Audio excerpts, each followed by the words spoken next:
Okay, untuk maklumat Cik Syam, event ni kita selalu buat sentiasa almost every week tu mesti akan ada lah. Okey. Yang ini kita lebih kepada membantu pelajar-pelajar yang mana mereka dahagakan ilmu, yang mana mereka ingin buat program, di samping mendapatkan mata-mata sendiri dan sebagainya. Ilmu yang kita jemput ni ialah bukan calang-calang lah. Kita ada almost every week, almost every day actually. Semalam pun ada, hari ni semalam kita ada bersama dengan beberapa OLWA, antaranya kita jemput daripada tak silap saya yang untuk career fair, untuk career, ramai juga hadir, lebih kurang 100 lebih dekat 200 juga. Untuk makluman tuan-tuan sekalian dan pelajar sekalian, Cik Syam ni pada IPPT petang. Pernah dengar ke IPPT? Okey, tak apa, Cik Syam mungkin lebih cerita sikit lah apa itu IPPT. Tanpa melengahkan masa lagi, kalau Cik Syam dah bersedia, saya serahkan sepenuhnya page ini dan partisipan kepada Cik Syam lah. Terima kasih Cik Syam, silakan. Suara okey tak? Saya clear tak suara? Kuat sikit je. Kena kuat sikit. Okey, bagi saya dekatkan mic, okey tak? Boleh. Okey. Akan bersama saya sepanjang program ni ke? Macam mana? Akan bersama saya sepanjang program? Ada. Okey, saya cuba tukar mic sekejap. Ya.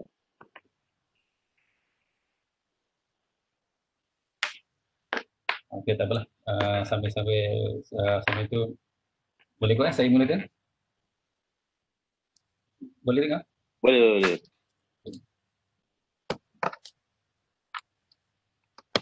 Minta maaf Tuan Hisham, share screen juga. Nisha? Sekejap, tengah pakai earphone. Saya tukar mikrofon, harap boleh dengar lebih baik. Ya, boleh. Okay. Tuan Hisham, minta maaf mengganggu. Boleh share screen. Kita dah pass presenter role pada Tuan.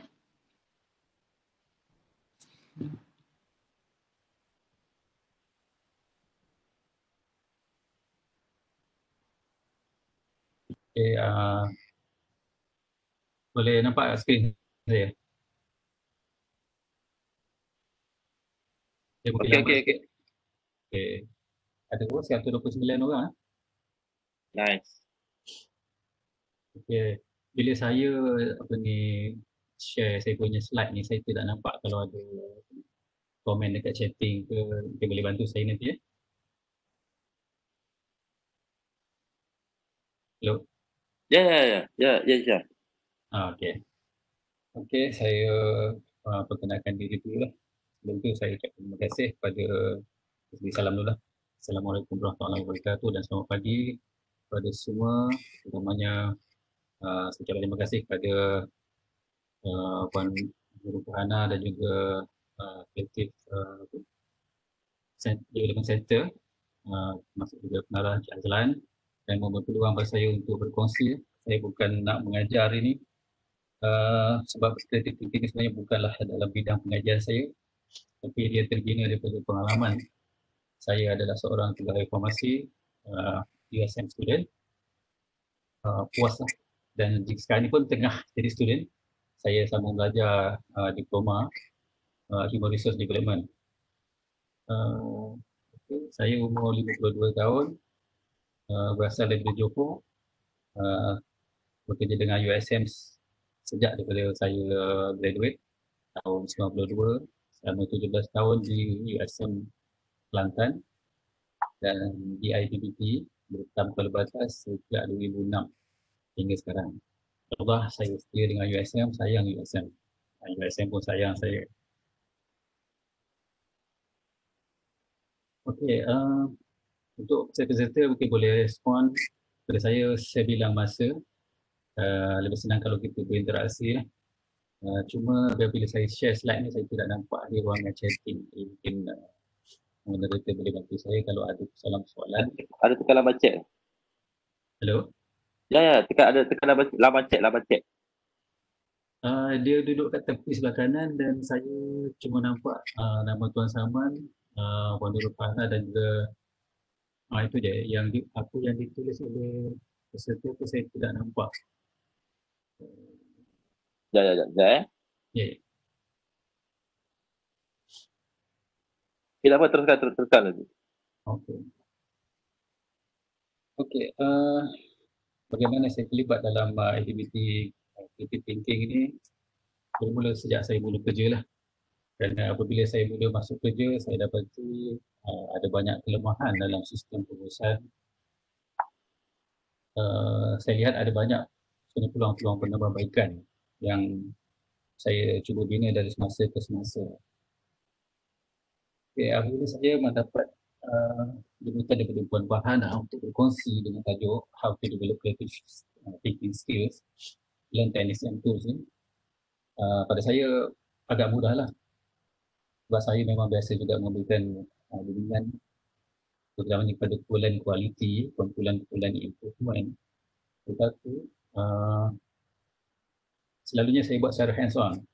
Saya ada satu whiteboard, saya berdiri di depan peserta dan saya terus bercakap dan conteng di whiteboard. Itu saja. Jadi saya secara online macam ni belum berapa biasa lah. Ini pun satu teknik yang kreatif untuk pembelajaran. Okey.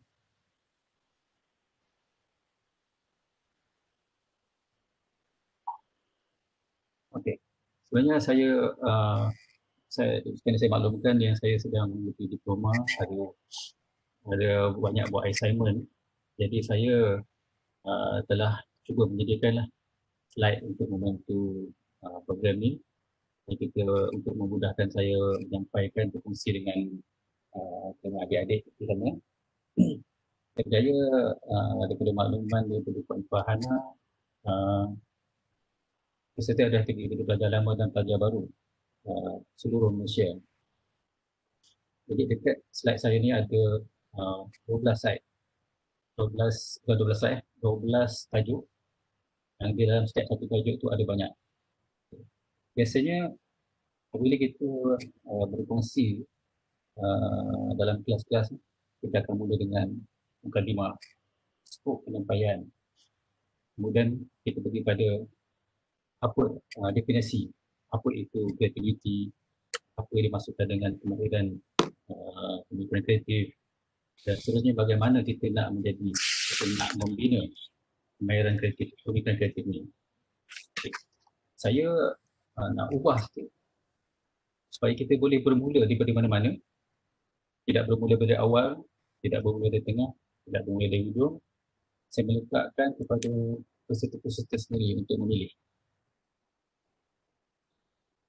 Okay, kalau tengok sebelah kanan slide tu, saya ada minta lah semua pelajar saya sekarang ni, semua orang ada yang guna smartphone, boleh buka smartphone dan typekan seperti yang ditulis pada smartphone tu, iaitu menti.com.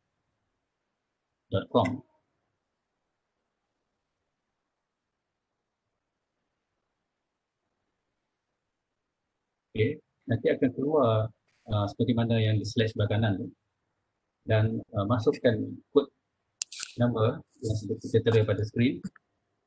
Saya bagi pilihan kepada pelajar-pelajar untuk mengundi nak tajuk mana dulu. So kita akan tengok ranking. Jadi kita akan saya akan menyampaikan berkongsi daripada ranking yang tertinggi. Jadi setiap peserta boleh memilih lebih dari satu dan kemudian submit.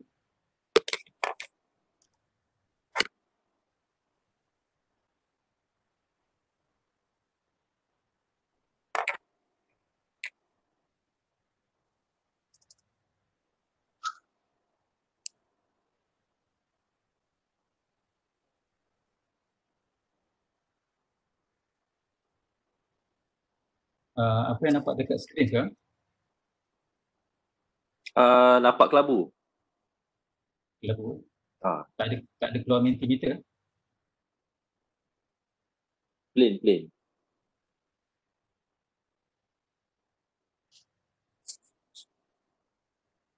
Cepat dia tengah loading. Ini jadi satu apa kita, new normal lah untuk bila kita aktiviti dengan macam online. Masih kelabu? Ya, kelabu tuan. Hmm, blank page lah. Dia, yes, kelabu. Nampak kelabu. Dia plain, kosong. Okey, siap. Saya cuba.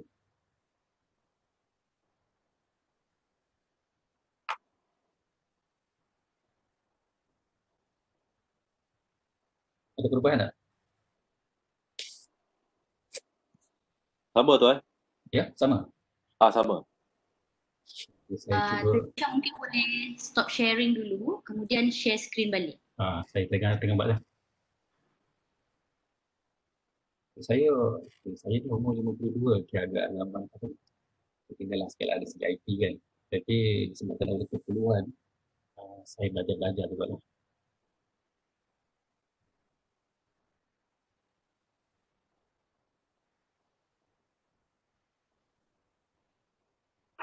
Okey, kod ada yang bertanya tadi, saya perasan ada tanya kod tentang Mentimeter ni. Ada sepatutnya dia keluar dekat skrin sekarang. Boleh nampak tak? Okey, nampak, nampak. Nampak.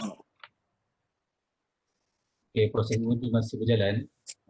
Jadi dia bergerak-gerak lah di antara taruh tajuk. Okey, saya tunggu seminit dua. Tengok kalau dah tak bergerak, kita boleh pilih lah tajuk ikut keutamaan. Kalau sempat kita cover semua, kalau tak sempat kita semua cover setakat mana yang boleh lah kan. Kita cover banyak-banyak pun tapi kalau tak sampai ilmu tu, rugilah. Baik kita tak capai semua tapi dia mesej tu sampai. Okay, saya tunggu lagi seminit. Masih bergerak. Dia bergerak-gerak macam apa ni, press conference COVID-19 kan.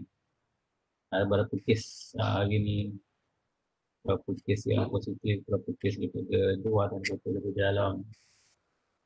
Itu jadi ini umum lah pada kita sekarang. Okey, saya tunggu lagi 20 saat.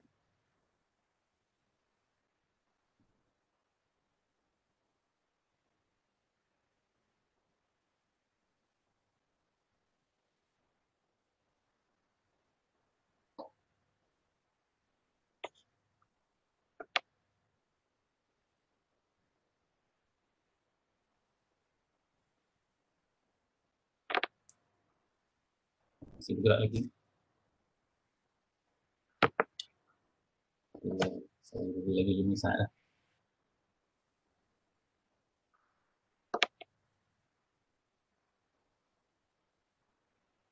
Okey. Bergerak lagi. Okey, saya tutup lah bergerak lagi. Saya tutup lah kemudian. Saya ambil yang keputusan yang terkini sebagai kita nak memulakan. Okay, tajuk yang terpilih yang utama adalah apakah pemikiran kreatif. Okey. Kalau macam tu saya buka semula LinkedIn itu ni. Saya nak minta pula sekali lagi semua untuk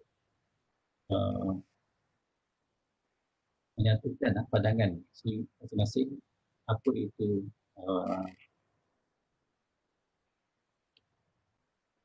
pemikiran kreatif. Okay. Saya buka lagi satu undian supaya semua boleh mengundi sekali lagi. Dan apa pandangan peserta-peserta terhadap apa yang dikatakan pemikiran kreatif.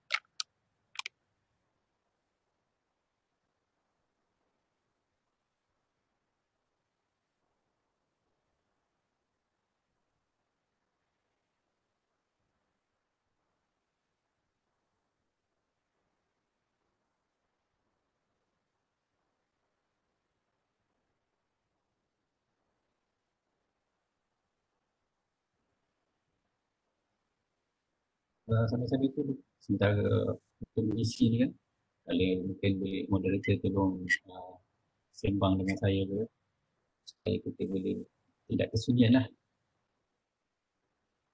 Ataupun pelajar-pelajar boleh kemukakan soalan selingan-selingan, mungkin Tuan Saman boleh bacakan kalau ada soalan-soalan daripada pelajar.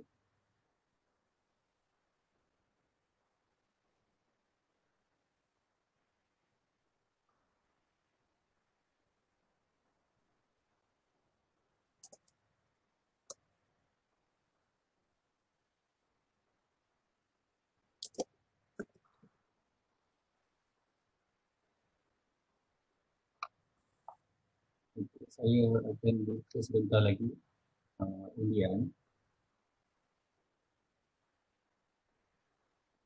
Saya inginkan pendapat kepada peserta apa itu pemikiran kreatif. Kod dia 289982.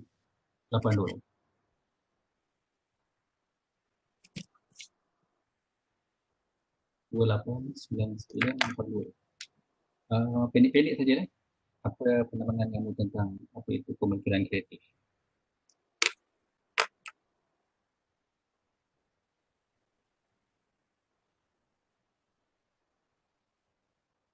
Masih boleh bergerak lagi.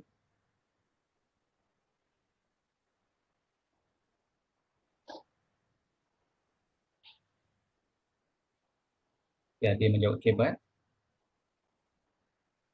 Boleh nampak ke dekat skrin? Kita boleh lihat berpikir luar kotak, pemikiran luar biasa, pemikiran luar kotak, thinking outside the box. Lagi, perkara baru yang perlu dipikir di luar kotak. Baru 7 orang respon. Idea luar kotak, pemikiran di luar kotak, lain dari yang lain. Okay. Pemikiran aras tinggi. Okay.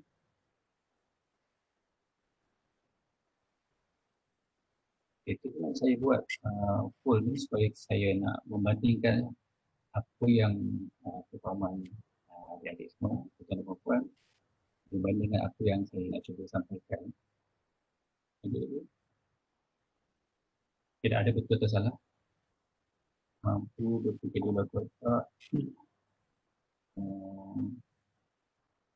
Lain-lain. Ada jawapan lain daripada yang lain?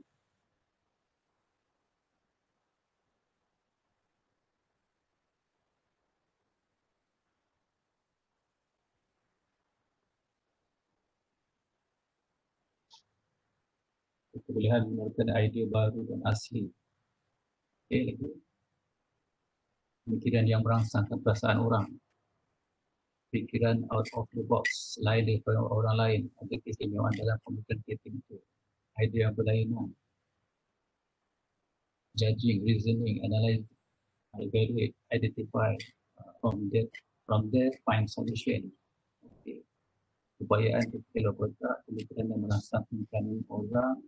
Jadi, ada 129 orang kan?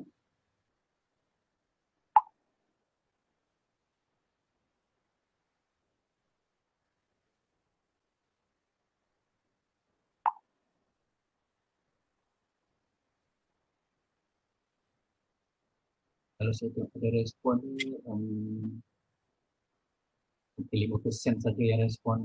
Yang lain mungkin sama ada tidak biasa gunakan Mentimeter. Okay, saya tengok banyak yang berulang-ulang. Okay, kebanyakan mengatakan pemikiran yang di luar, mungkin tengah kotak. Ada satu jawapan yang boleh tentang judging, reasoning, analyze, evaluate, identify, and find solution and the action lah lepas tu. Okay, banyak yang bercakap tentang kotak. Okay. Yes. Kita tutup dululah tentang poll ni. Atau saya biarkan dulu sambil saya betul-betul dulu dalam komen. Okey. Kita mungkin terlalu banyak didoktrinkan dengan pemikiran di luar kotak. Ada yang mention pemikiran bercapah ataupun convergent.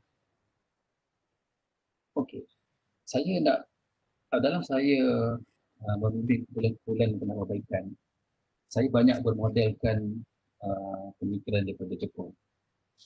Saya pun buat perbandingan. Mulanya saya mengkaji kenapa orang Jepun begitu kreatif. Okay. Itu pandangan umum orang kan, mengatakan orang Jepun itu kreatif. Seolah-olah macam kita pula tak kreatif kan. Tapi ialah saya membuat kajian. Saya membuat pembacaan, banyak membuat uh, searching daripada internet, buku-buku, dan juga daripada kuliah-kuliah. Saya juga bertanya dengan kawan-kawan yang berkahwin dengan orang Jepun, bekerja dengan orang Jepun, yang ada yang menetap di Jepun. Saya nak dapatkan satu kepastian. Berdasarkan daripada andaian kita tadi, mengatakan orang Jepun itu kreatif,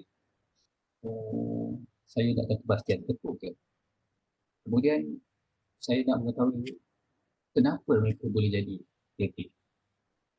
Bagaimana kita boleh meniru mereka supaya kita pun jadi kreatif. Kemudian saya bertanya dengan kawan-kawan yang berkahwin dengan orang Jepun. Mereka tak boleh beri jawapan. Tapi bila saya bercerita tentang ciri-ciri yang kita nampak pada orang Jepun, mereka kata betul. Tapi bila saya tanya kenapa, juga mereka tak dapat berikan jawapan. Jadi saya melakukan lagi pembacaan-pembacaan. Saya melihat dari segi sejarah, budaya dan juga kaitan dengan malapetaka yang sering diambil di Jepun dan juga sejarah peperangan di Jepun. Saya ada membuat beberapa kesimpulan yang saya akan kongsikan itu di dalam pasal yang seterusnya. Dan bagaimana saya cuba melaksanakan terhadap diri saya dan saya berkongsi dengan mereka. Okey. Apabila kita nak membincangkan istilah kreatif dan juga pemikiran kreatif ni, satu hari tak habis. Berbagai orang membincangkan, mendefinisikan tentang pemikiran kreatif dan apa itu kreatif dan juga apa itu kreatif. Selalunya kreatif ni juga dikaitkan dengan inovasi pada zaman ini. Jadi, pada peringkat awal, masa saya di sekolah rendah, sekolah menengah, selalunya kreatif ni dikait dengan kesenian. Orang yang seni, jadi pemikiran seni. Saya ingat semasa saya ambil, pada masa saya tahun 1, saya digalakkan untuk mengambil minor dalam bidang penulisan. Saya pelajar sains farmasi dan digalakkan untuk mengambil minor dalam bidang penulisan. Saya agak sukar mengalami stres untuk memahami apa yang diajar oleh pensyarah. Assignment yang pertama, saya dah rasa begitu sukar. Dan saya berbincang dengan kawan-kawan saya, senior-senior saya. Saya pelajar, saya adalah ahli palapis dan saya tinggal di asrama di mana semua dalam asrama itu adalah palapis dan saya duduk bersama dengan senior saya. Dan kebetulan kedua-dua senior saya ini dalam bidang penulisan. Mereka membuat satu andaian lah, saya nak pendekkan cerita. Mereka mengatakan saya ni berfikiran saintifik susah tidak menerima pemikiran seni, kesusastraan. Mereka memberi contoh macam ni. Pada tahun 87 ada iklan sabun. Beberapa tahun lepas ada diulangkan juga iklan tu. Tapi sekarang dah tak keluar. Iklan dia macam ni, menggambarkan tentang pelajar sekolah berdiri sebelah kawan dia, sama-sama pakai baju putih, sampai baju dia lebih cerah daripada kawan dia. Iklan juga menggambarkan tentang angsa, saya tak ingat angsa atau swan berenang di tasik. Ada angsa yang lebih putih daripada angsa yang lain. Jadi mereka mengaitkan macam ni. Kita tahu pemikiran sains tak boleh nak bezakan, tak boleh menerima slogan dalam apa tu, iklan tu mengatakan baju seorang dia lebih putih daripada baju yang seorang lagi dengan ayat macam ni. Dia katakan baju dia lebih putih daripada putih. Saya memang tak boleh menerima pada masa itu adanya lebih putih daripada putih. Pada saya putih adalah putih. Jadi mereka kata kami orang-orang sastra boleh menerima pemikiran itu. Jadi apa yang berlaku pada masa itu adalah saya telah menggugurkan pilihan minor saya untuk jurusan dan saya telah memilih sains komputer. Jadi apabila saya mula bekerja, saya dapati ada banyak kelemahan dalam pengurusan dan saya mula membuat penambahbaikan sedikit demi sedikit. Saya mula bekerja di bahagian makmal farmasi, menjadikan antibiotik yang siap untuk digunakan oleh pihak ward. Apabila saya mula bekerja, ubat-ubat yang sepatutnya diinjak pada pesakit pada pukul 12 tengah hari, pukul 12 hari tak siap. Pukul 2, pukul 3 baru siap. Dan ubat yang untuk disampaikan pada pesakit pada pukul 4, pukul 5 pun tak siap lagi. Jadi saya buat penambahbaikan sikit, dan akhirnya dalam masa beberapa bulan, ubat yang sepatutnya disampaikan pesakit pada pukul 12, pukul 10 dah siap. Dan ubat untuk disampaikan pesakit pada pukul 4 petang, pukul 1, pukul 2 dah siap. Dan saya beri kebebasan pada staf untuk membuat aktiviti terpulang pada mereka. Apabila pada waktu petang mereka dah habis waktu, dah habis kerja, dah habis ubat yang ada disediakan. Jadi dari situ saya mula nampak sebenarnya banyak ruang untuk kita buat penambahbaikan kalau kita dapat melihat di mana yang kita boleh buat penambahbaikan.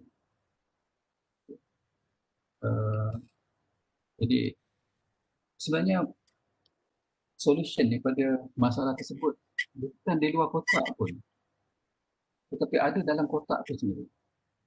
Itu mungkin terlalu ditekankan supaya berfikir di luar kotak, sedangkan penyelesaian itu ada dalam kotak. Malah kadang-kadang saya fikir tak ada kotak pun. Kita kadang bila nak fikir tentang pemikiran kreatif ni, kita fikir terlalu jauh. Menampas pulas kepala kita, pemikiran kita, nak mencari idea yang bombastik.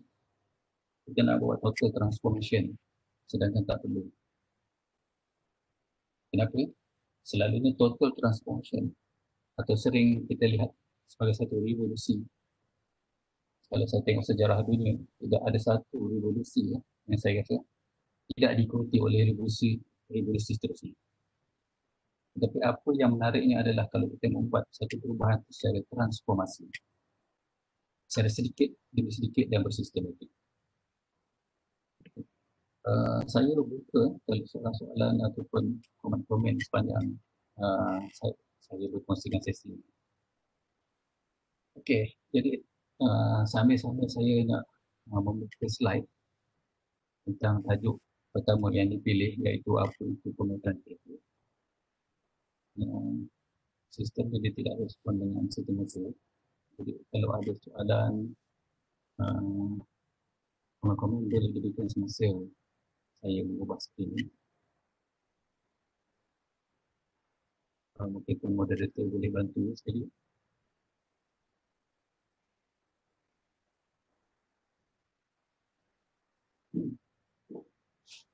Atau pelajar-pelajar kita, macam saya pun dulu pun lebih suka ataupun lebih sesuai mempunyai kemahiran mendengar lebih baik daripada kemahiran bercakap.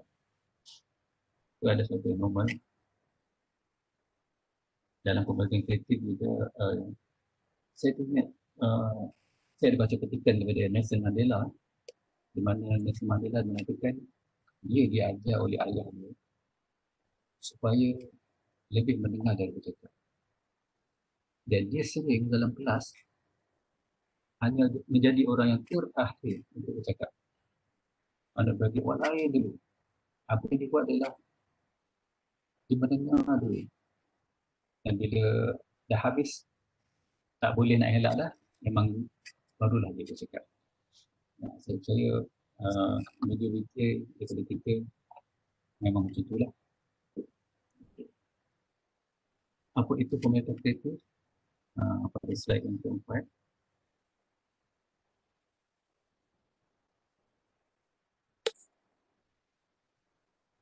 Boleh nampak tak slide? Sorry, saya tak boleh baca komen-komen. Kalau ada seorang dulu yang boleh respon, boleh nampak tak slide saya? Boleh onkan mic dan beritahu.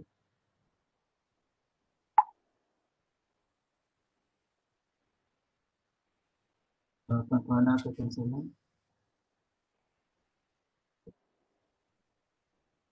Okey, saya nampak Nur Amira. Dia keluar satu-satu kan. Dia tak keluar dalam bentuk berturutan. Saya nampak ada respon dari boleh nampak. Okey, slide saya ni. Tajuk dia lah apa itu pemikiran kreatif. Okey. Ramai juga yang respon tadi mengatakan mengaitkan dengan pemikiran kreatif dengan hebat. Okey, memang betul. Pada zaman saya, kami banyak belajar dengan hebat. Iaitu kemahiran berfikir aras rendah. Low order thinking lah. Dan sekarang kita menekankan high order thinking. Pada zaman saya, kami selalu melihat yang rancangan di TV di mana anak-anak rancangan daripada barat lah. Dia berarti pelajar-pelajar boleh argue dengan cikgu-cikgu dengan mesyuarah dalam kelas. Pada anggapan kami pada masa itu satu yang tidak beradab. Tetapi dengan perubahan masa, kita dapati kita perlu respon, tapi dengan cara yang beradab. Berbeza dengan masyarakat barat, mungkin cara mereka agak kasar, tetapi mereka menerima itu kerana itu yang jadi budaya mereka. Pemikiran kreatif ni memang sampai sekarang pun saya percaya masih kurang diberi penekanan atau dibimbing di tingkat sekolah. Saya terlibat dalam membimbing kumpulan-kumpulan kreatif dan inovatif. Saya dapati daripada pembacaan saya, negara seperti Nepal, negara yang kita agak mundurkan, Nepal telah mengamalkan mengadakan convention quality, convention KIK, pemikiran kreatif dan inovatif untuk pelajar-pelajar sekolah rendah, dan mereka mengadakan secara tahunan. Di negara kita, convention di tempat universiti sendiri pun saya nak katakan tidak berapa aktif berbanding yang diamalkan di tingkat industri. Jadi kalau pada saya lah, kita nak mengaktifkan, nak menjadikan generasi-generasi berpemikiran kreatif ni, kita kena lebih proaktif daripada apa yang ada sekarang. Okey, untuk memahami tentang pemikiran kreatif, tadi kita dah tengok banyak yang telah merespon tentang pandangan tentang pemikiran kreatif. Saya nak mengaitkan dengan dua pola pemikiran di sini, iaitu critical thinking dan juga creative thinking. Okay. Kita mungkin tak perasan nama Universiti Sains Malaysia. Nama universiti adalah Sains. Tapi bila kita tengok ada banyak jurusan-jurusan seni. Persoalannya, kenapa wujudnya Universiti Sains dan tidak ada pula Universiti Seni? Persoalan lain adalah kenapa kita membezakan bidang sains dan bidang seni? Suatu masa ini berlaku secara evolusi dalam proses akademik, dia terpisah macam itu. Sama juga dengan kehidupan kita. Saya ambil contoh katakan screwdriver. Pada suatu masa penciptaan screwdriver, orang berlumba-lumba nak mencipta screwdriver yang special. Screwdriver yang special untuk skru tertentu. Tapi kalau kita tengok perubahan zaman, sekarang ni kita nak buat satu screwdriver yang boleh guna untuk semua skru. Pada tahun 84 atau 85, selepas tu bumper kereta, contohnya Proton, tidak lagi menggunakan skru. Jadi dah tak perlukan screwdriver. Tapi pada masa itu perubahan yang berlaku daripada penggunaan skru ditukar kepada penggunaan klip. Jadi proses nak memasang dan menanggalkan bumper kereta Proton lebih cepat berbandingan satu masa dulu. Kita tengok pula analogi kereta Formula 1 dibandingkan kereta yang kita biasa ada di jalan raya. Kereta-kereta yang ada di jalan raya biasanya ada 4 atau 5 skru, nut dan bolt untuk mengetatkan talian. Dalam banyak kursus-kursus latihan yang saya anjurkan, saya terlibat. Saya bertanya, boleh tak kalau kita untuk satu tayar hanya satu skru? Saya belum jumpa lagi yang peserta kursus mengatakan atau bersetuju dengan saya, mengatakan ya ataupun setuju dengan saya. Saya mau buat perbandingan. Cuba lihat kereta Formula 1. Ada berapa skru untuk setiap tayar? Satu je kan? Jadi isu-isu mengatakan kalau satu skru saja tidak selamat, tidak kuat, berbahaya. Ini kereta Formula 1 pakai satu skru saja. Kemudian kita lihat juga berapa saat untuk pasang skru. Okay, siapa yang pernah terlibat dengan membuka dan memasang tayar, pernah kira tak berapa pusingan untuk buka satu skru? Kenapa kita perlu pusing banyak-banyak? Sedangkan untuk mengetatkan skru tu hanya satu pusingan terakhir tu.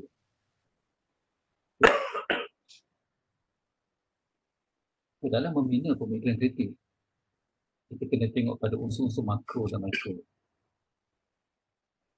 Berbalik pada tentang yang nama UC Science. Okay. Kawan-kawan senior saya dah mengatakan saya berfikiran saintis, iaitu pemikiran kritikal yang banyak menggunakan otak kiri. Sedangkan saya dari kecil minat dengan membaca novel-novel, membaca sajak, melihat persembahan Ghazal. Tetapi bila saya makin dewasa, saya mula meninggalkan aktiviti yang bercorak kesenian. Dan lama-lama saya jadi lupa. Dan sehinggalah pada satu masa saya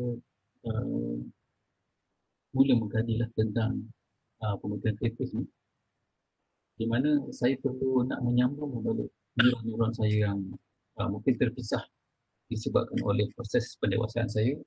Saya mula meninggalkan aktiviti yang kritik thinking. Ini bermula di mana? Saya merasakan apabila saya menyertai pelapis. Okay.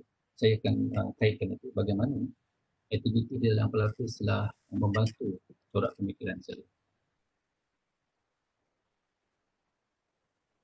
Ada soalan tak sekarang ni?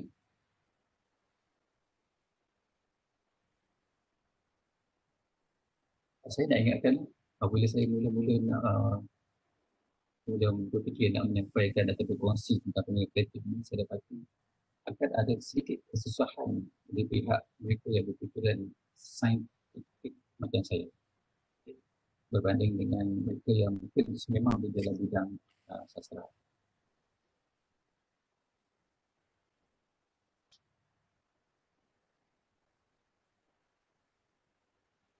Okey. Dia semakin sedar tentang keperluan pemikiran kreatif, kepentingan ke dalam kemajuan dan daya saing ketahanan sesebuah negara. Jadi mereka hendak banyak negara nak menghasilkan nation rakyat yang mempunyai pemikiran kreatif. Jadi mereka mengkaji orang-orang yang berfikiran kreatif. Kita tengok nanti macam mana kita nak kata orang itu berfikiran kreatif. Mereka mengkaji bagaimana ciri-ciri orang-orang berfikiran kreatif, apa yang membentuk mereka untuk menjadi kreatif, dan mereka cuba mengakademikkan dan implementkannya daripada sekolah rendah atau mungkin daripada tadika atau dari rumah, dan juga kita nak melaksanakannya di tempat kerja dengan menukar orang yang tidak kreatif kepada orang yang kreatif. Jadi untuk apa? Kita akan tengok nanti. Daripada kajian-kajian yang buat ni, mereka melihat proses-proses pembesaran anak-anak bagaimana kanak-kanak bermain, apa permainan-permainan yang membentuk kreativiti. Masa saya kecil dulu, sekolah-sekolah tadika, masa itu belum ada tadika yang rasmi. Tapi di negara-negara maju telah ada. Dan saya agak tertarik apabila melihat dokumentari di Jepun melatih guru-guru tadika. Sedangkan di Malaysia pada masa itu, siapa-siapa nak jadi cikgu tadika, mesti orang, atau mungkin tak ada orang pun, kita tahu dia nak jadi cikgu tadika, dengan apa toke tadika tu, kita boleh diambil untuk bekerja, untuk mengasuh anak-anak. Tetapi saya tengok dalam dokumentari di Jepun, mereka telah mengadakan sekolah untuk melatih guru-guru tadika. Banyak menimbulkan persoalan pada saya pada masa itu.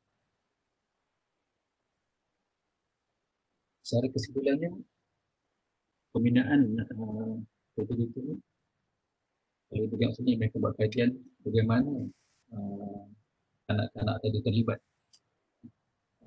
daripada pendidikan tu. Kemudian seseorang perlu terlibat dalam aktiviti yang kreatif dan dia perlu ada satu semangat, motivasi untuk terlibat dan untuk menjadi kreatif. Yang ini akan saya penjelaskan lebih lanjut kesempatan.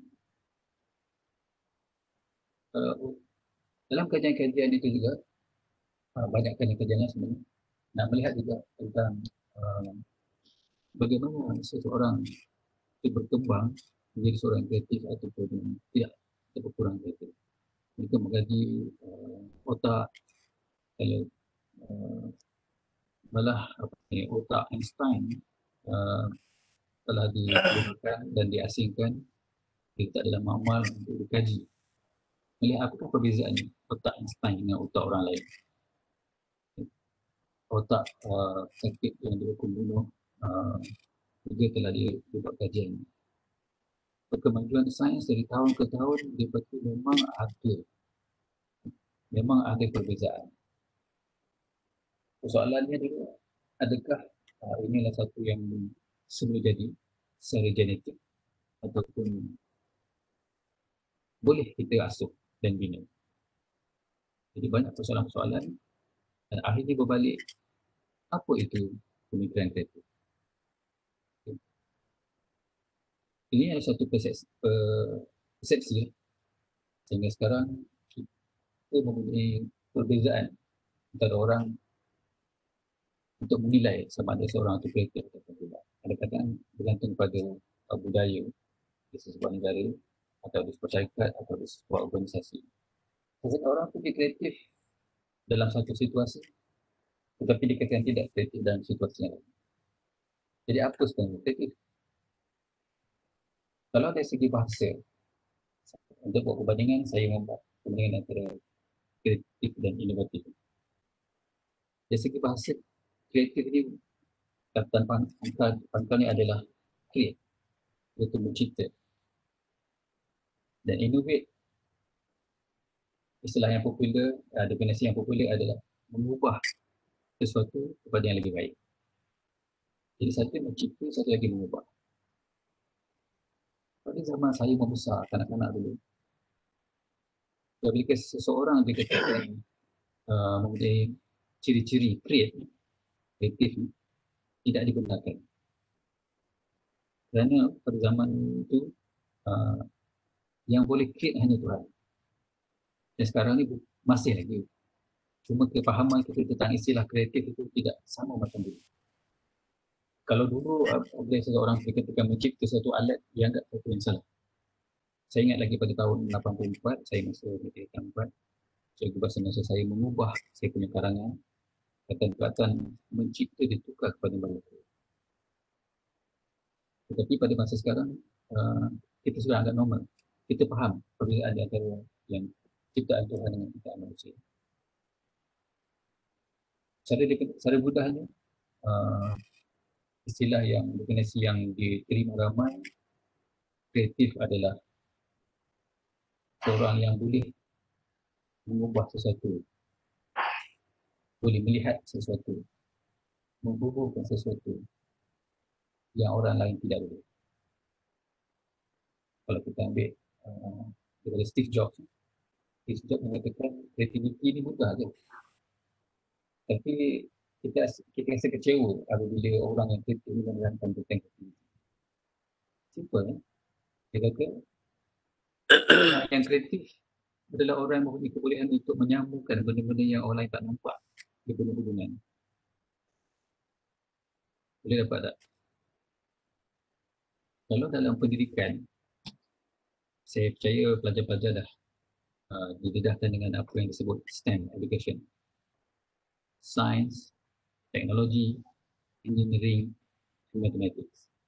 Dan sekarang ni ada banyaklah yang dah mengubahkan kepada STEM education. Seperti stream, tambah R. R pun ada macam-macam. Ada yang mengatakan R tu kita tanamkan keagamaan di dalam pendidikan. Berbalik pada jurusan sains dan sastra, satu masa dulu kita mengasingkan sains dan sastra untuk tujuan pembelajaran dan kajian. Tapi sampai satu masa kita menggabungkan balik antara sains dan sastra dan berbagai-bagai istilah yang ada. Ada sains sosial, sains masyarakat, sains pendidikan dan berbagai-bagai. Dulu contohnya pengurusan. Dia jadi satu isu berdebat. Pengurusan di bawah sains atau sastra? Saya rasa apa boleh apa sains sastra. Jadi kita boleh mengurus. Maksudnya kita yang mengasingkan. Kenapa kita nak asing-asingkan sedangkan benda itu boleh digabungkan? Satu masa dulu matematik diasingkan. Matematik ni dalam kategori sains. Kemudian matematik itu dipecahkan lagi. Ada matematik asas dan matematik tambahan. Kimia diasingkan. Kimia gunaan dengan kimia tulen. Kita belajar kimia tulen, belajar dia punya kimia fizikal. Dan tapi akhirnya semasa saya belajar bidang farmasi pada tahun-tahun awal, yang mengajar adalah secara kimia. Belajar tentang kimia fizikal. Tapi bila saya kerja sekarang ni tak pakai pun tentang pelajaran kimia fizikal ni. Apa yang lebih dipakai adalah kimia dalam fisiologi dan farmakologi. Bagaimana kita nak balas ubat di dalam badan kita? Bagaimana dia diserap ke dalam badan? Dan malah sebelum itu, bagaimana kimia ini diformulasikan supaya menjadi bentuk-bentuk ubat yang ada dalam pasaran sekarang. Okay. Jadi kalau kita membincangkan tentang kreativiti ni, dia satu masih bidang yang dinamik, masih yang kata apa istilah kreativiti, dia boleh masih lagi berubah-ubah. Jadi secara amnya kita boleh nampak apa itu yang dimaksudkan kreativiti dan siapakah orang-orang yang dikatakan kreatif. Apa yang dikatakan pemikiran kreatif dan kenapa kita nak orang-orang pemikiran kreatif ni? Kenapa ada sesi untuk belajar tentang memiliki kreatif ni?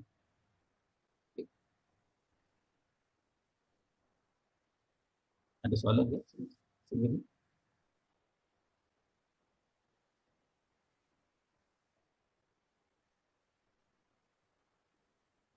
Tuan Saman masih bersama saya?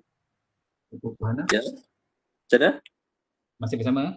Ada soalan ke? Saya tak, kalau ada soalan yang dekat bagian chat. Boleh, tak apa Cik Syam. Okey. So far okey. Okey. Nanti kita ada break ke ataupun kita terus? Kita terus lah kot. Ya. Sebab takut budak ni sebab kita dah set time.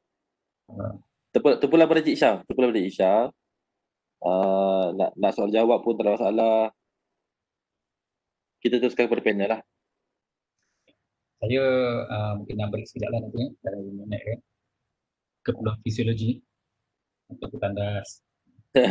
Meregang-regang badan. Tapi nanti menggunakan kaedah menti tu pun menarik juga. Ya. Ini sebenarnya maksudnya saya belajar daripada kursus-kursus lain, daripada kursus yang lain. Ada kursus. Mentimeter ni saya pertama kali dengar masa taklimat service delivery ingat oleh Datuk Adnan bagi timbalan Datuk Selektor. I see. Jadi pada masa tu saya tidak respon. Oh, Disebabkan handphone saya masa dalam dewan tu dekat cahaya kan, tak ada line. Jadi saya tengok okay. orang lain respon, interesting. Tapi yang tu masa dia live, cara dalam dewan. Tapi bila kita buat secara online macam ni, dia ada gangguan lah semasa kita nak mengalih dari satu slide ke satu slide. Okay, saya teruskan Okay, okay. تفضل تفضل. Oh. Okay, itu satu istilah bahasa Arab. Di mana penggunaan penggunaan bahasa-bahasa ni sebenarnya membantu dari segi merangsang kreativiti kita. Supaya apa? Supaya kita jadikan kreativiti itu satu macam aliran darah kita, satu yang hidup. Macam kita makan nasi tu. Saya ingat dulu masa saya belajar silat, guru saya kata kita perlu ada kemahiran silat ni sehingga bersilat ni macam makan nasi. Benda yang mudah. Sama juga kreativiti. Kalau kita budayakan, kita terapkan, dia jadi satu yang bukan saja menarik, tapi dia simple. Dia jadi satu, kalau kita tanya, apabila saya mengkaji contoh 5S, saya adalah juga pengguna saya untuk aktiviti 5S. Saya berinteraksi dengan pekerja-pekerja yang bekerja dengan orang Jepun untuk menceritakan. Mereka nampak kelainan. Mereka pernah saya berbual dengan seorang pegawai di IBI sebagai PJ di Sebenarnya dia menceritakan tentang dia bekerja 9 tahun dengan CEO Jepun. Kebetulan di sebelah dia berdekatan dengan IDI itu ada pasaraya. So, pasaraya sedang beralih daripada syarikat Amerika kepada syarikat Jepun. Dia mencadangkan saya pergi melihat perubahan susun atom di dalam pasaraya tersebut. Perbezaan di antara sebelum pertukaran dan selepas. Dan saya mengambil nasihat dia dan saya pergi lihat. Lepas saya lihat, saya pergi semula kepada dia. Dia kata, apa yang saya nampak? Saya nampak perubahan. Dia tanya saya, apa perubahan yang saya nampak? Saya kata, saya nampak perubahan, tapi saya tak tahu nak cakap. Dia cuba menerangkan kepada saya. Nampak tak ada punya keteraturan? Kemudahan untuk kita mencari barang. Dikelompok-kelompokkan barang-barang itu mengikut kategori-kategori. Okay. Saya kata nampak lebih jelas. Apa kaitan dengan dari segi jualan? Saya kata, lebih mudahlah kita nak membeli dan nak pergi membayar. Kita bandingkan dengan yang sebelum. Saya nak cari barang pun susah. Nak bayar pun susah. Jadi tujuan dia buat supermarket untuk apa? Untuk membuatkan barang mendapatkan keuntungan daripada jualan.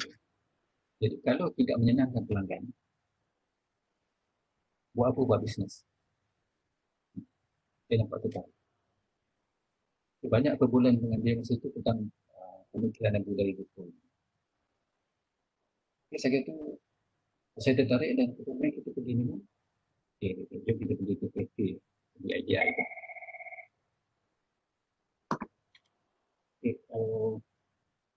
Kafe itu agak simple. Berlantaikan simen dan berdindingkan zinc.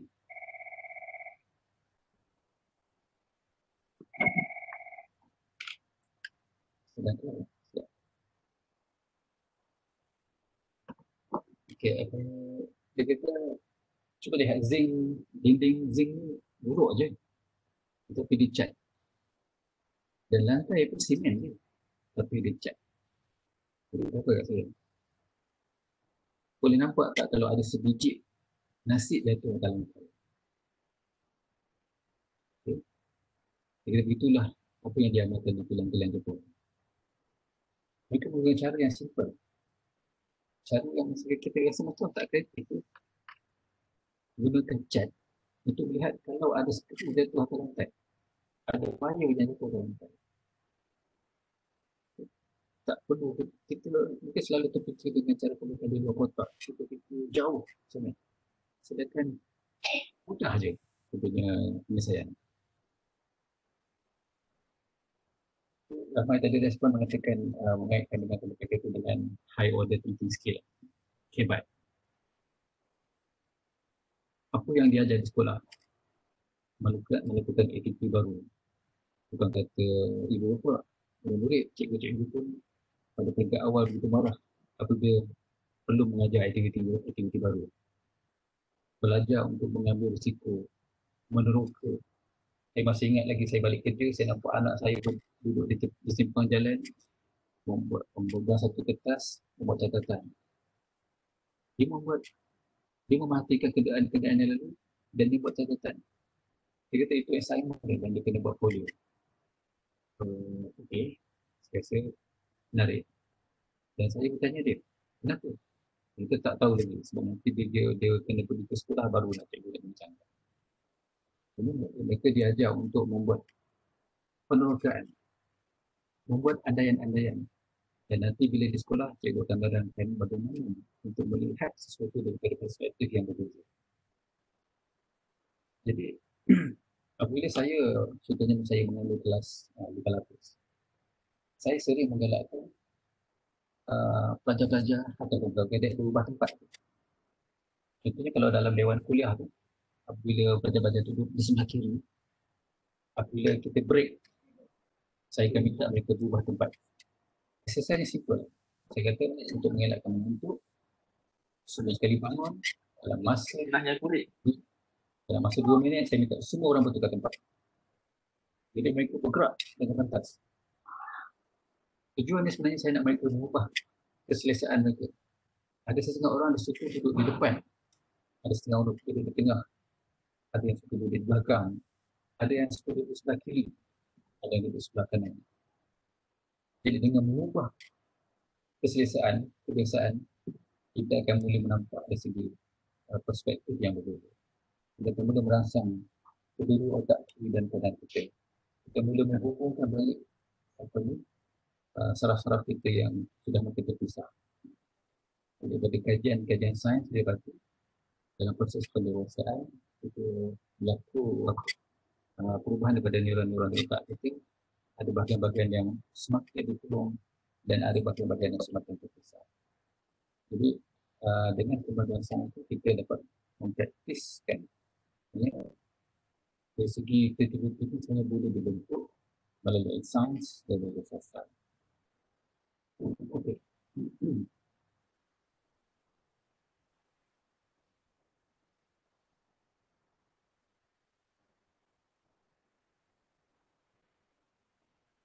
Okay, saya rasa untuk tajuk utama sejam dah kita habiskan di sini.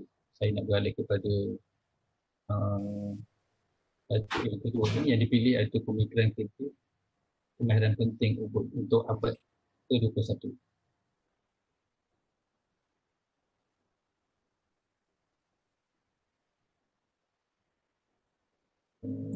Slide yang kedua.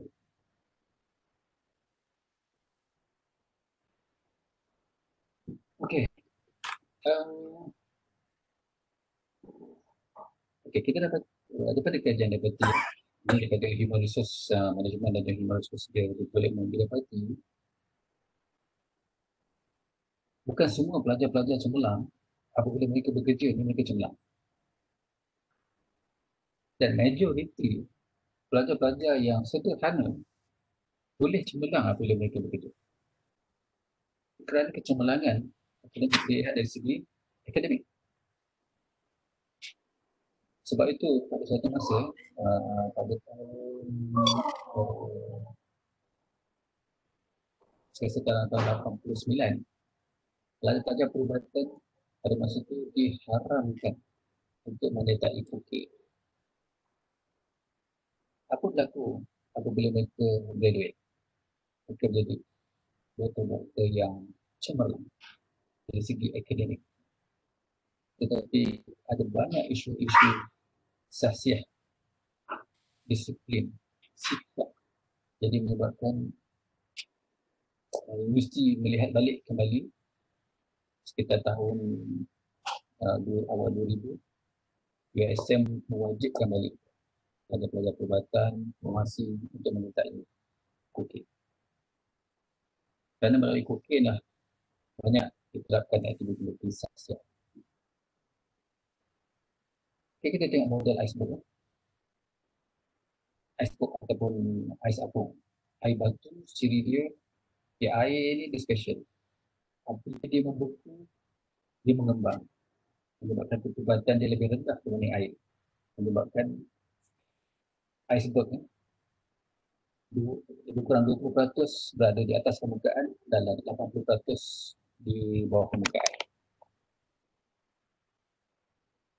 Semasa kita mengambil bekerja, kita sering melihat yang 20% yang boleh nampak di permukaan. Itu akademik dan juga pengalaman dan kemahiran. Dia selalu kita. Tetapi dia dapati walaupun pelatihan sederhana, tapi dia cemerlang apabila dia bekerja. Dan dia mempunyai ciri-ciri tertentu, kemahiran-kemahiran tertentu yang ada di bawah permukaan air yang kita tidak nampak semasa kita membuat pengambilan. Tidak ada dalam orang dan tidak juga ada semasa kita tidak nampak semasa kita buat interview. Jadi apakah kemahiran-kemahiran yang berada di bawah permukaan air? Selalunya ada banyak sebenarnya, tapi saya nak fokus pada kemahiran insaniah ataupun paling soft skill. Ada banyak soft skill yang diperlukan yang berada di bawah permukaan. Dalam kajian pada tahun 2005, pemikiran kreatif sebenarnya berbeza antara negara, berbeza antara kajian. Tapi saya ambil satu kajian tu yang dilakukan di sebuah tempat yang mereka, satu kajian yang sama. Pada tahun 2005, pemikiran kreatif terletak di nombor 3. Dan pada tahun 2020, awal tahun baru, pemikiran kreatif, yang pemikiran kreatif pada tahun 2005 terletak di nombor 10. Dan pada tahun 2020, pemikiran kreatif terletak di kedudukan nombor 3. Apa yang terletak di nombor 1? Pada awal tahun 2020, terletak di nombor 1 kemahiran yang paling dikenali oleh masyarakat adalah penyelesaian masalah. Kita nak bincangkan yang kali ini. Ada banyak kemahiran insaniah yang perlu yang diperlukan oleh majikan sekarang. Semasa saya sekolah rendah dulu, cikgu mengatakan macam ni, apa yang cikgu ajar hari ini akan kamu gunakan apabila kamu bekerja. Tapi apabila saya mula bekerja, saya dapati apa yang cikgu ajar dulu dah ketinggalan. Apa yang pelajar-pelajar selepas saya hanya boleh digunakan beberapa tahun saja dan perlu dikemas dulu. Dan percayalah, apa yang saya kongsikan pada hari ini mungkin kamu dah tak pakai apabila kamu bekerja ni. Kemahiran yang semakin penting adalah kemahiran untuk belajar sepanjang hayat. Banyak benda yang kamu boleh belajar sebenarnya sepanjang kamu bekerja. Banyak ilmu-ilmu yang sebenarnya dipelajari semasa bekerja. Apa yang kamu belajar sekarang di tingkat universiti itu cuma asas saja. Untuk kamu survive, kamu mesti memberi ciri lain dan kemahiran lain yang ditindaki oleh majikan. Yang ini kamu kena tahu. Saya bagi contoh. Kita semua maklum yang kita akan ke arah kemajuan dari segi digital. Bekerja secara distance, bekerja secara jauh. Banyak kerja-kerja yang boleh dilakukan bukan di tempat kerja, malah kamu bukan berada di universiti pun. Kamu mungkin berada di rumah, mungkin berada di R&R, mungkin dalam kereta, atau mungkin kamu berada di tepi sungai, buka laptop atau buka handphone. Kamu sudah memiliki kelas. Itu tidak dari segi pelajaran. Saya masuk universiti. Di tengah buat apa ni, buat pokok ni. Saya tengah belajar. Tak terfikir pada orang satu masa dulu. Begitu juga dengan kerja. Orang boleh buka laptop di McD, di KFC, di restoran-restoran segera yang mana-mana pun, atau tepi sungai, di airport. Tengah buat apa ni? Tengah buat assignment. Sedang buat kerja. Sedang lukis draft. sedang melukis pelan. Tapi saya sedang membuat kerja. Satu masa dulu, agak fikir. Untuk generasi yang macam saya, dikatakan bekerja 8-10 hingga 5-10, kena berada di pejabat. Saya percaya ramai generasi sekarang ni, generasi milenial nakkan kebebasan dari segi bekerja. Majikan nakkan output. Tak kisahlah awak bekerja di mana pun. Macam mana awak bekerja. Asalkan output ni tercapai. Kreativiti tu kena ada. Apabila kita cakap tentang kreativiti dengan kemahiran bekerja, kerjaya, kita tidak boleh memandang satu kemahiran kreativiti ini satu item. Kita boleh melihat apa yang dikait-kait. Kreativiti ini dia tidak standalone. Dia berkait-kait dengan yang lain-lain. Dan kemahiran insaniah yang paling dikendaki sekarang ini adalah kemahiran untuk menyerap perubahan. Perubahan sistem pendidikan, sistem bekerja. Ada sesetengah benda saja yang kita tidak berubah. Tapi kebanyakan memang berubah. Banyak kajian tentang perubahan telah dibuat. Sains perubahan, seni perubahan. Dengan kita belajar tentang perubahan, kita memang tahu sebenarnya dunia sentiasa berubah. Tetapi yang setengah orang tidak perasan adalah perubahan itu semakin cepat. Kalau putih sejuk contohnya, mengambil rasa lebih 30 tahun daripada mula terciptanya putih sejuk untuk berada di setiap rumah. Tetapi soalannya sekarang, adakah setiap rumah perlu putih sejuk? Kalau perlu pun, adakah perlu yang besar? Perlu banyak putih sejuk? Kalau tujuan asalnya putih sejuk ini untuk menyimpan makanan segar, berapa jauh tempat tinggal anda dengan sumber makanan segar tersebut? Bagaimana dengan teknologi pemakanan dalam tin, dalam pack? Tetapi kenapa itu masih memerlukan putih sejuk? Ada orang tidak sedar tentang dunia berubah dan masih lagi mengamalkan yang lama. Majikan sekarang memerlukan output seperti yang tujuan Nabi Muhammad tunjukkan. Yang bekerja pula tidak bekerja dengan cara yang mereka sendiri. Dulu, kami zaman yang sezaman dengan saya, kami mencari perkara yang penting untuk kami buat keagamaan. Sebab pada masa dulu tidak seserabut pada sekarang. Tapi pada sekarang ni, saya percaya walaupun kamu sedang online dengan saya, ramai yang menggunakan handphone untuk chatting. Notification masuk setiap beberapa saat. Dunia penuh dengan gangguan. Dan kemahiran untuk mengasingkan. Pada zaman saya tadi kalau menjadi apa yang penting. Ketika zaman generasi sekarang, kenal pasti apa yang tak penting, alih ke tepi. Supaya tinggal yang penting. Jadi cara pun sudah berubah. Selain daripada saya melihat perbezaan pemikiran di antara barat dan timur, saya juga melihat perubahan daripada perbezaan zaman. Dalam section saya, boleh kata sekarang ni ada 3 generasi. Saya seorang daripada generasi X dan ramai daripada generasi Z dan ramai generasi Alpha. Perbezaan pemikiran menunjukkan satu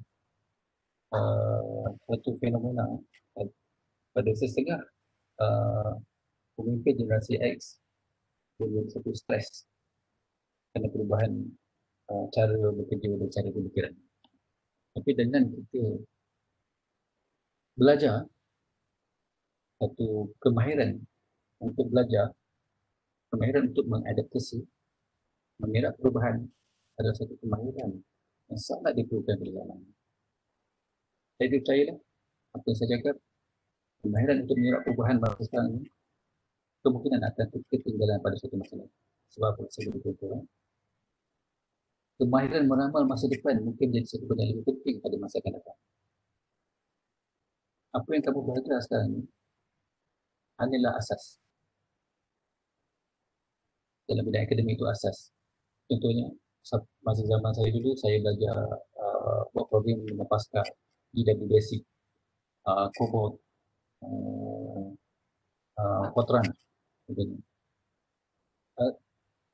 EW Basic masih ada lagi sekarang ni, tetapi version yang sudah terkini. COBOL memang dah tak ada dah. Buat COBOL adalah bahasa programming untuk mainframe. Mainframe dah tak ada dah zaman ni.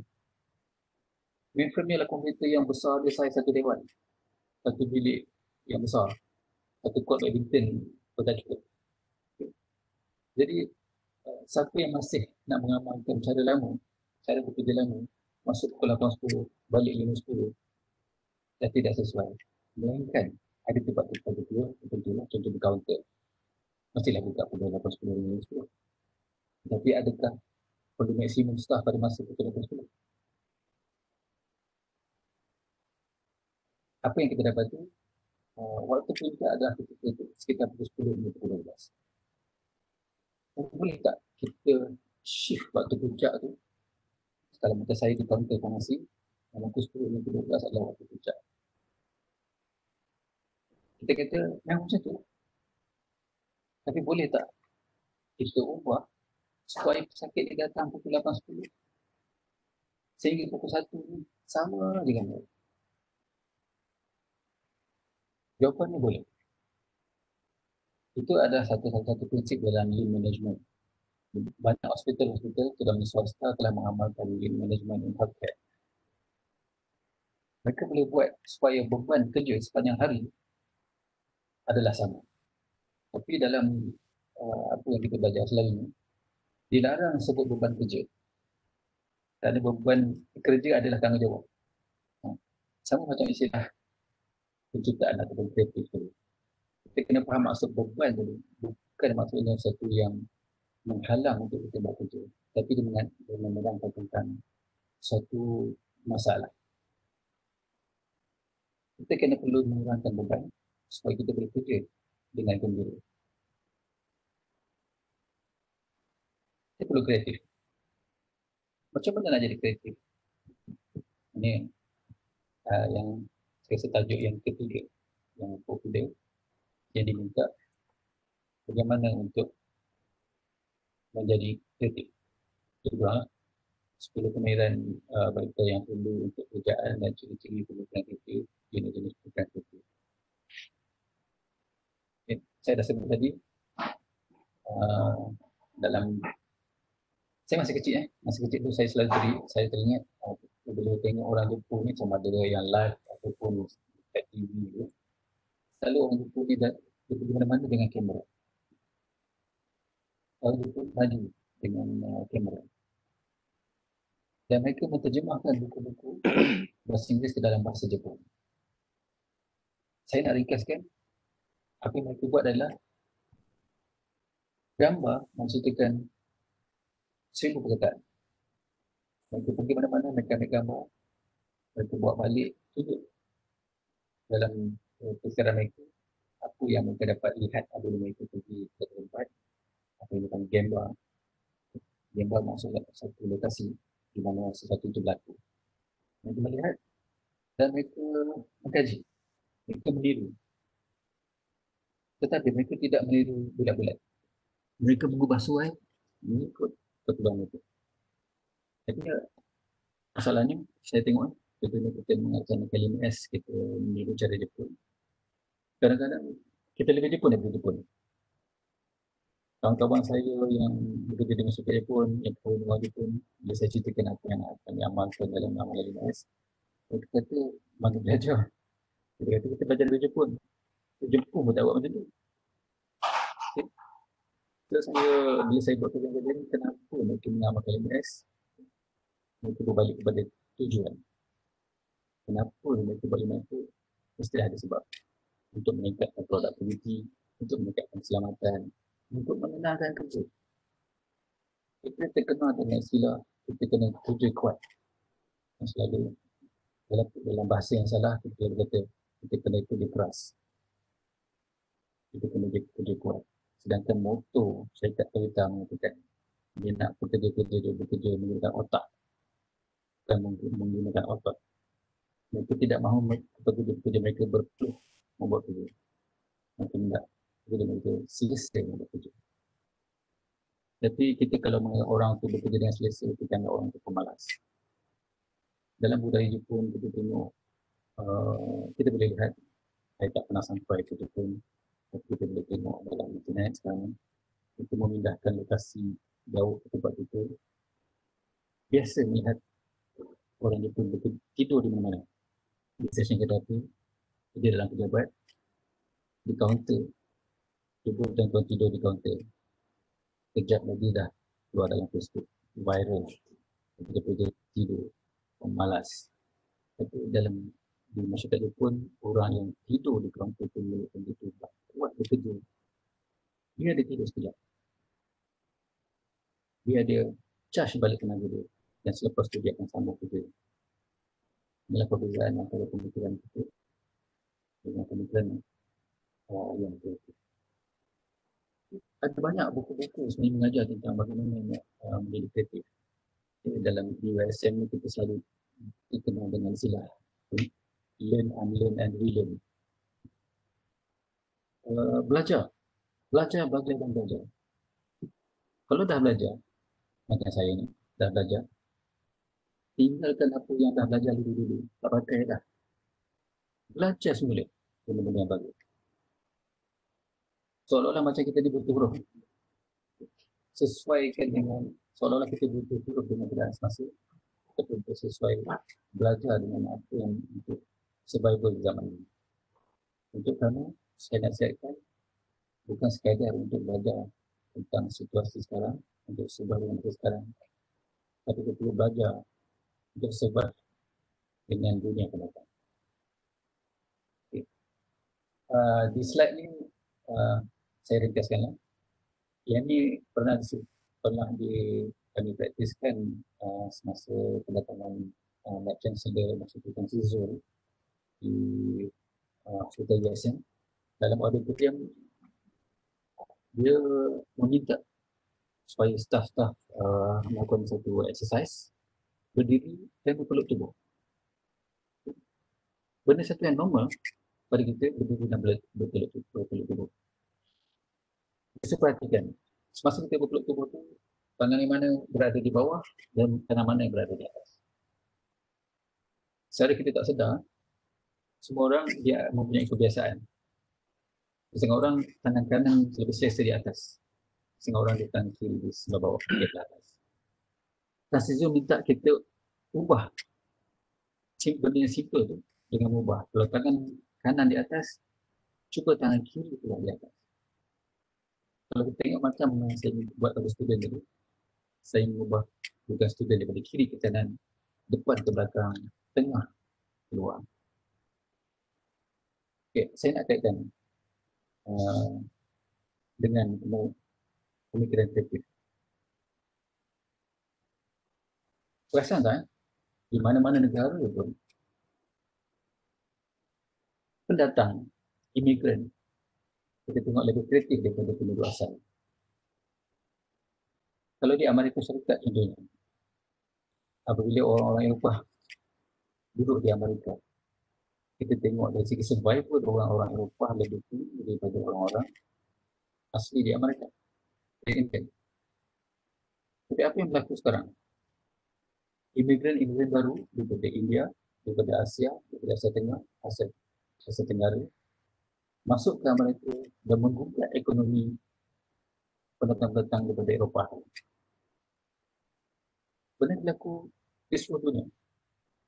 Di Ceylon, orang-orang Melayu terkenal dengan golongan-golongan peniaga yang menyesuaikan ekonomi. Kalau di Malaysia, pendatang Cina lebih ramai dalam terlibat dalam segi ekonomi. Kesimpulannya adalah, apabila kita dalam keadaan selesa, kita jadi tidak kreatif. Jadi, macam mana kita nak student ataupun staf-staf yang sudah bekerja untuk menjadi kreatif adalah dengan menunjuk suasana tidak selesa. Apa yang selalu dibuat adalah dari segi team building, kursus-kursus bina semangat. Saya ambil contoh 3 tahun dalam Pilates. Diberi latihan tekanan, membuat keputusan dalam bantu tekan. Pelajar-pelajar akan berjalan berpuluh-puluh kilometer, berpanas, mungkin berhujan, bawa pack 50 kilo, melakukan latihan serangan. Kemudian diminta untuk membuat perancangan pergerakan di bawah tekanan. Apa yang selalu kita lihat, pelajar-pelajar ini kadang-kadang bergaduh bersama kita. Tapi mereka dapat membuat satu perancangan dan pelaksanaan. Itu wujud ke satu situasi yang tidak selesa tapi terkawal. Kita bukan nak suruh staff tiba-tiba jadi susah. Tak. Kita wujudkan satu situasi yang merubah daripada keselesaan tidak mahu berubah kepada mahu belajar. Kita hidupkan suasana apa yang dipanggil growth mindset berbanding dengan fixed mindset. 2 hari lepas saya menghadiri satu mesyuarat penilaian teknikal untuk pembelian ubat. Saya dah bekerja hampir 30 tahun. Kami telah mengajar satu standard untuk membuat spek ubat berbanding spek peralatan. Spek ubat dengan peralatan ni dia agak beza. Spek untuk ubat ni dia simple. Itu telah kami amalkan 20 tahun. Tapi dalam mesyuarat tu, saya diminta membuat spek ubat ni, spesifikasi pembelian ubat ni sama seperti pembelian peralatan. Saya rasa tidak selesa. Bila saya balik, saya fikir kenapa kita nak menyusahkan diri daripada satu yang kita dah biasa amal, yang kita rasa dah bagus dah. Tetapi alasan kenapa saya diminta ubah, kerana ini akan membantu pihak untuk mesyuarat yang seterusnya yang membuat keputusan seperti ini akan lebih mudah. Jadi dengan bantuan seorang pesyarat, dia telah membantu saya untuk membaiki spesifikasi tersebut, dan bila saya telah baiki itu saya kata, okey juga. Bagus juga buat perubahan. Memang akan memudahkan untuk membuat keputusan. Dan nanti, apabila sudah biasa dengan benda ini, proses pembuatan akan lebih cepat. Tapi, walaupun saya mengajar bidang perubahan, mengajar tentang kreativitas dan inovasi, saya sendiri, semua orang sebenarnya, ada juga satu perubahan akan berlaku penolakan. Jadi, kemahiran untuk menolak perubahan adalah satu juga kemahiran yang penting untuk dipelajari. Apa kaitan dengan kreativiti? Semua tadi akan menyumbang kepada kreativiti. Ya, apa yang majikan nak nanti? Bukan dia nak kata, kau kreativiti, kau tidak kreativiti. Tak. Apa yang majikan nak ialah hasil daripada apa yang kita buat. Hasil daripada apa yang kita dipertanggungjawabkan. Hasil apa yang organisasi itu yang organisasi diwujudkan. Contohnya kalau katakan DIY itu ni tujuannya untuk membuat program-program apa ni high end dalam bidang perubatan. Maka hasilnya kena ada dalam penyakit perubatan. Kalau untuk universiti menghasilkan pelajar-pelajar yang marketable, employable, maka kita nak menghasilkan macam mana cara pun tak kisah. Kita nak hasilnya semua pelajar-pelajar akan mendapat pekerjaan yang baik pada masa akan datang. Dan ingat tadi, 20% iceberg tadi yang dekat atas permukaan adalah dari segi akademik dan juga pengalaman. Tapi yang di bawah iceberg tu, yang majikan sekarang dulu, majikan tak tahu macam mana nak menilai atau mencari ciri-ciri dalam seorang calon pekerja. Sekarang ni sudah ada cara-cara untuk mereka membuat penilaian. Jadi, yang itu adalah kendaraan yang perlu pelajar-pelajar pelajari dan kuasai. Setakat ni ada soalan tak? Terima dekat saya.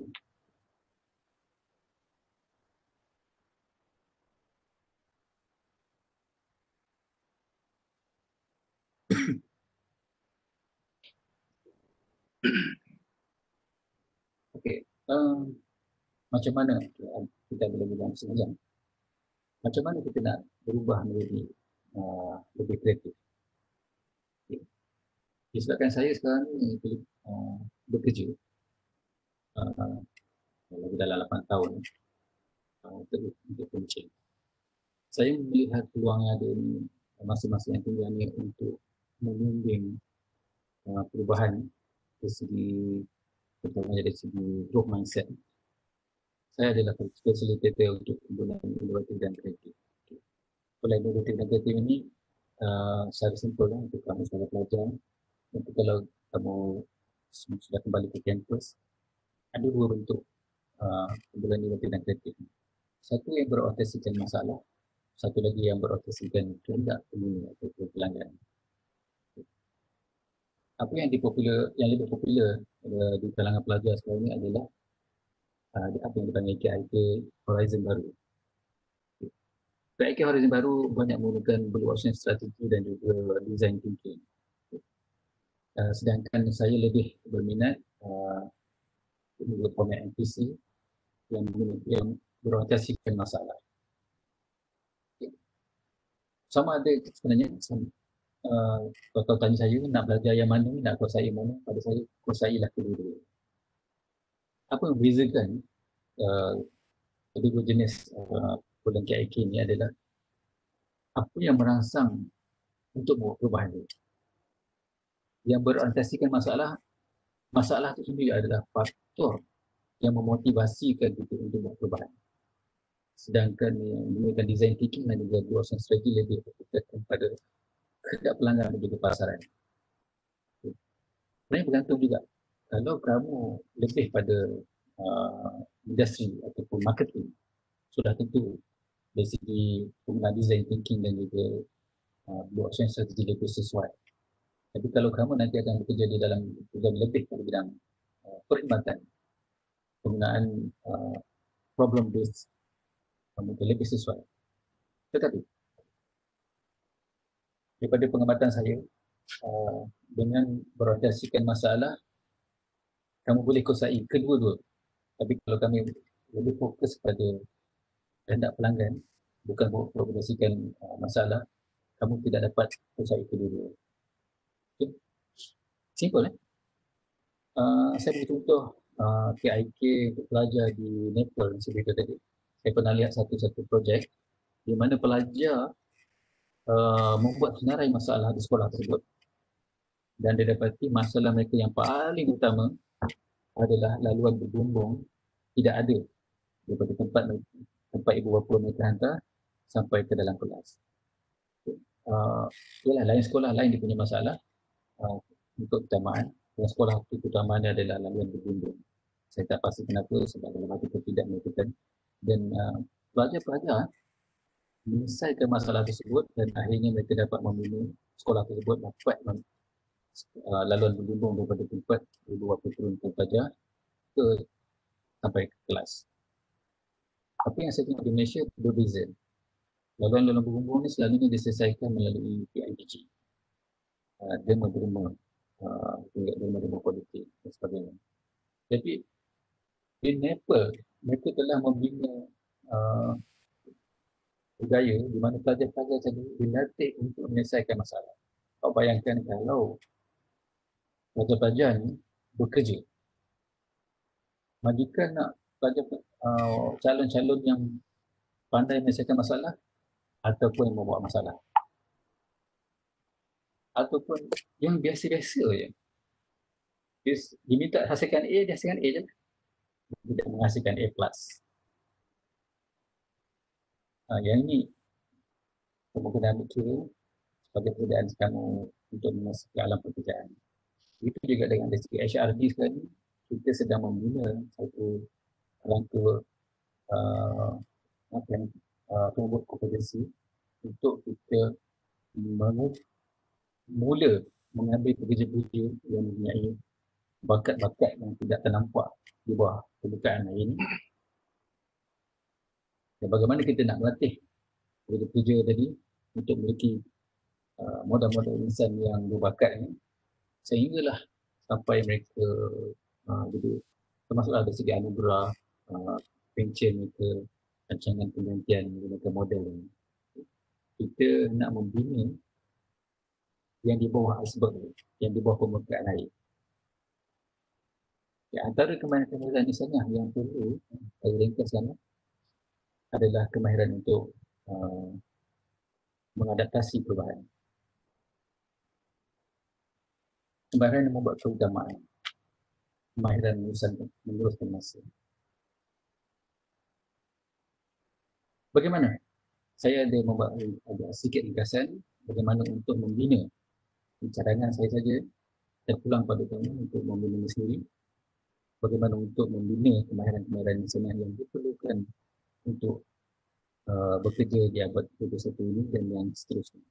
Yang pertama adalah mewujudkan satu budaya persekitaran yang ke arah kemahiran ini.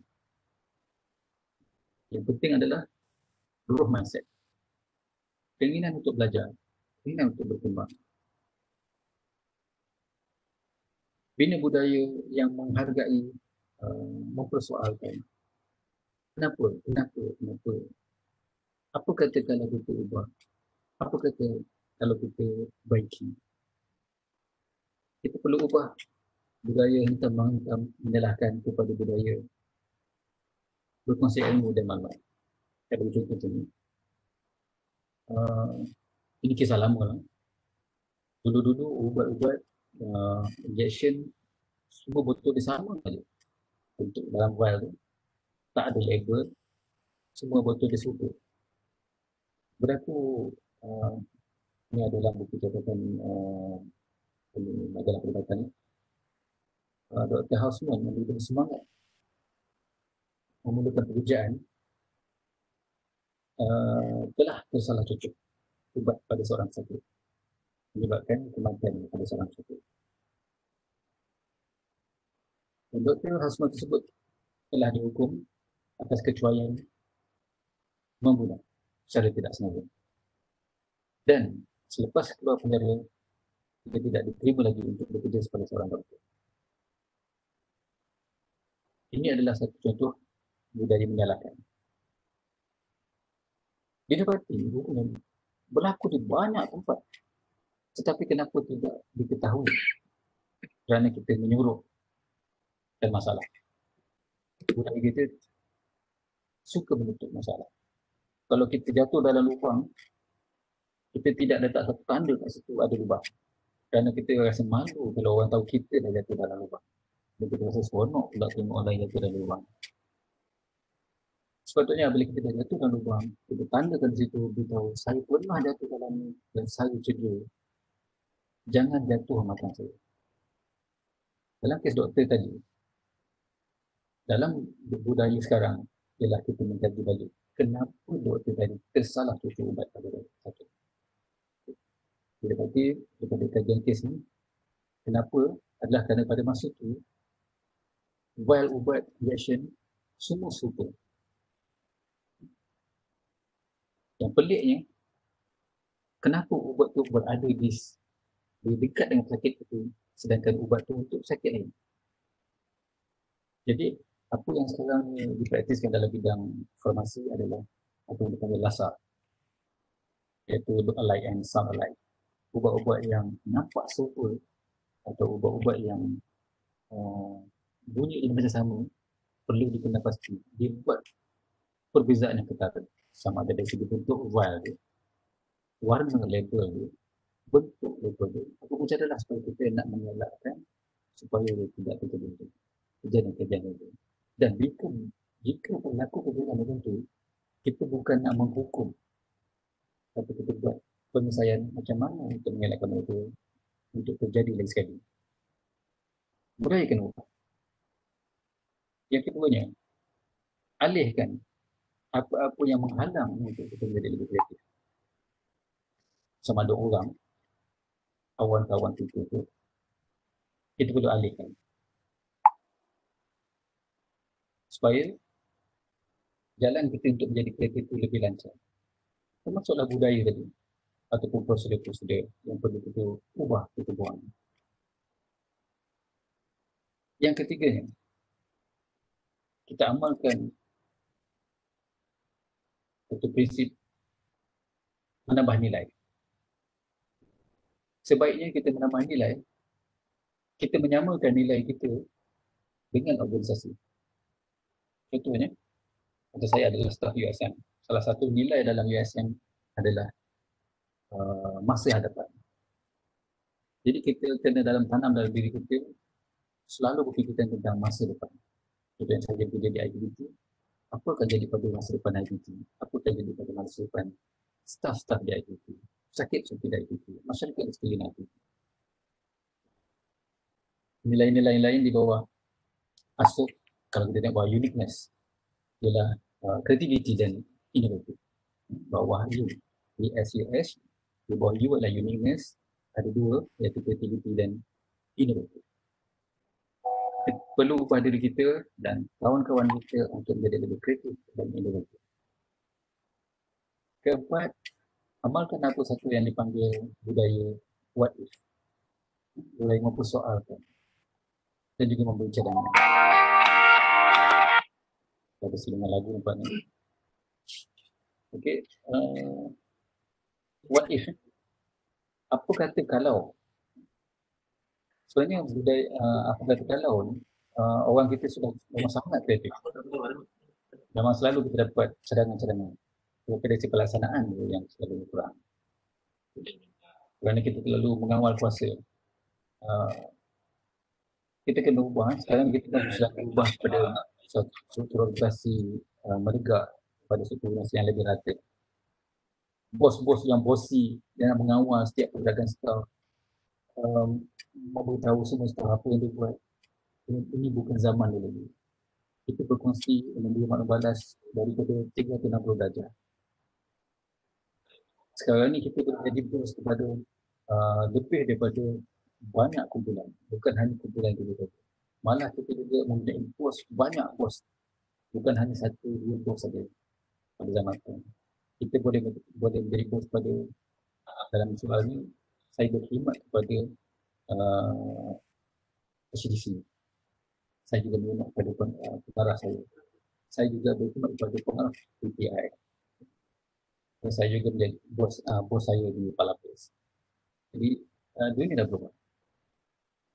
Lagi yang kelima ialah kita bermain dengan impian,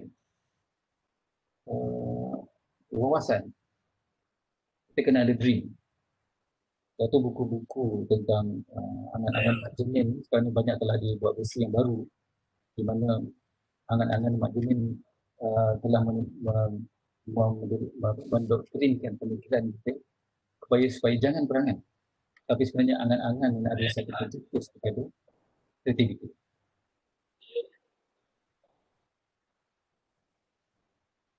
Yang keenam, lebihkan ataupun luangkan lebih banyak masa untuk kita menjadi lebih kreatif dan inovatif. Ketujuh, belajar untuk melontar idea. Ada banyak kaedah yang saya belajar juga daripada cara-cara banyak daripada Jepun, seperti Nimawashi, Ringisho. Jadi bukan macam brainstorming kan? Tapi dalam bentuk yang agak berbeza sikit daripada cara brainstorm kita. Dengan cara menampal stiker-stiker cadangan di dinding, di notice board atau di notice papan cadangan. Dalam budaya Jepun, apabila mereka buat cadangan, mereka suka buat cadangan di luar masyarakat. Semua orang baca, orang tambah baik, dan aku bawa masyarakat. Tapi dalam budaya kita lebih buat cadangan dalam masyarakat. Dalam budaya Jepun, mereka tak kisah sangat siapa yang memberi cadangan. Tapi dalam masyarakat kita, selalu berbangga dengan itulah yang memberi cadangan. Yang ke-8, kalau idea seseorang tu baik, sama ada orang yang kita tak senang ataupun yang kita senang, kita atau puak lain, kalau idea itu bagus, patutnya kita polish. Dalam budaya Jepun, mereka ada menamakan budaya, kalau dalam masyarakat ni selalu dipanggil round robin ataupun brain writing, di mana mungkin membutuhkan seorang PC yang untuk membuat pembelajaran brainstorm secara kita tak tahu siapa yang memberi idea. Jadi bila kita tengok idea tu bagus, kita tak tahu orang tu padahal orang tu tak suka. Tapi kita tengok idea dia bagus, kita sokong dan kita polish, kita tambah baik. Dan yang kesembilan, uh, kalau duduk pada soalan saya tentang apa itu creativity tadi, ada yang mengatakan inspire, convergent, divergent, convergent, dan kemudian kita memilih dan melaksanakan. Okay. Itu yang diamalkan dalam KIK, di mana staf-staf akan menyelesaikan masalah-masalah, kemudian memilih masalah yang utama yang mampu staf selesaikan sendiri, kemudian melaksanakan penyelesaian tersebut, memantau dan menambah baik dari masa ke masa. Ini kami jadikan budaya dalam KIK. Bukan maksud buat KIK ini untuk menang pertandingan atau menang kita dengan orang. Bukan.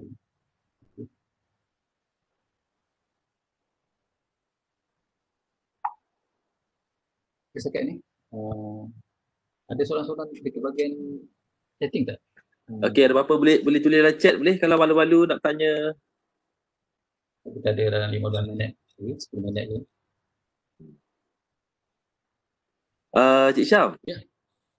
Macam sekarang ni kita dalam masalah COVID sekarang ni, pelajar mungkin dia ada isu lah, isu macam mana dia orang nak study, macam mana dia nak overcome dengan masalah ni untuk belajar, macam mana dia nak overcome balik dengan aktiviti-aktiviti yang dia orang tak boleh, bukan tak boleh jalan, susah nak bergerak lah. Ada apa-apa cadangan tak? I mean, ada apa-apa kaedah yang boleh mengurangkan rasa-rasa yang mereka, kekosongan mereka ni yang boleh diisi lah. Okay. Sepanjang COVID ni, sepanjang MCO ni lah. Saya boleh cerita dari segi pandangan saya je lah, tapi sebenarnya yang saya tu tuan badan sendiri lah kan. Ya, ya. Okay. Saya cerita pengalaman saya.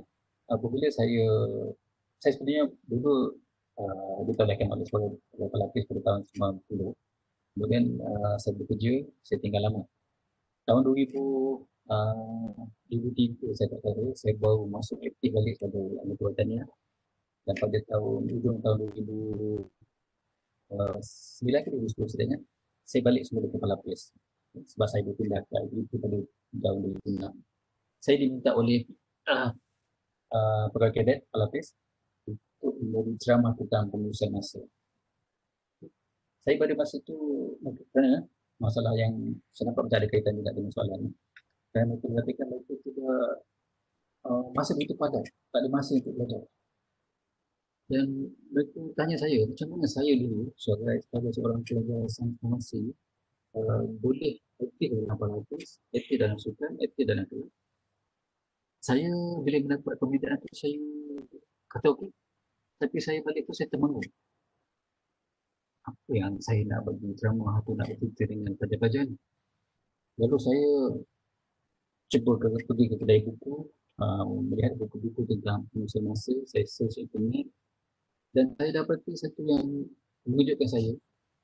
Apa yang dia ajar dalam buku-buku, apa yang saya dapat dalam internet adalah apa yang saya amalkan masa saya student dulu. Cuma saya melakukan apa yang saya buat dulu, tidak ada orang yang mengajar, tetapi saya anugerah Tuhan. Tuhan bagi ilham saya untuk buat benda-benda itu. Contoh, apabila saya mengikuti latihan pelapis, saya tidak nampak ada pelajar yang membawa nota-nota buku-buku pelajaran semasa latihan pelapis itu. Sedangkan dalam beg saya, dalam pakaian saya bawa nota-nota kecil untuk saya mengulang kaji semasa latihan dalam hutan. Dan saya dapati rupanya semasa kita dalam keletihan, otak gelombang alfa otak kita lebih aktif. Dia sama seperti masa kita nak tidur, masa kita tengah mama-mama nak tidur. Gelombang alfa yang lebih aktif berbanding gelombang beta. Semasa gelombang alfa sebenarnya ingatan kita terhadap suatu mata pelajaran ilmu akan tertanam lebih kuat. Jadi apabila saya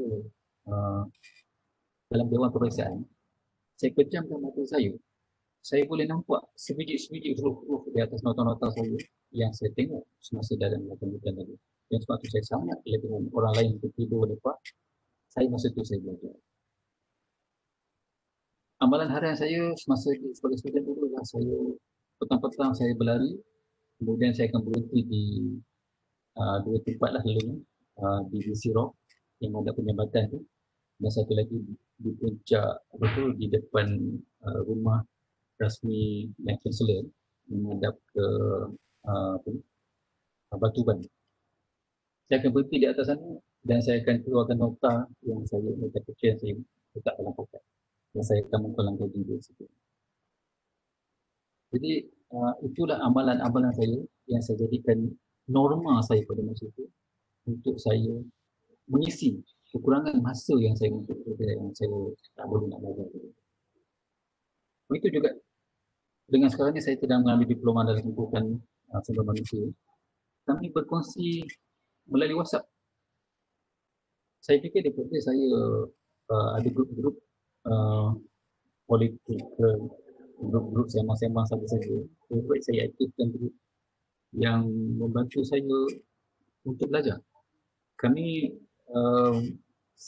kita mempersoalkan, janganlah jawab soalan, apa maksud soalan. Di situ kami dapat mengguna yang selama yang saya rasa kalau tak buat macam tu, saya memerlukan usaha yang lebih untuk saya mencari dan memahami soalan tersebut. Tapi dengan menggunakan teknologi yang ada, itu apa ni, yang satu kemajuan dari segi teknologi yang perlu kita kuasai untuk survival pada masa ini. Itu agak simple lah. Kalau boleh perhatikan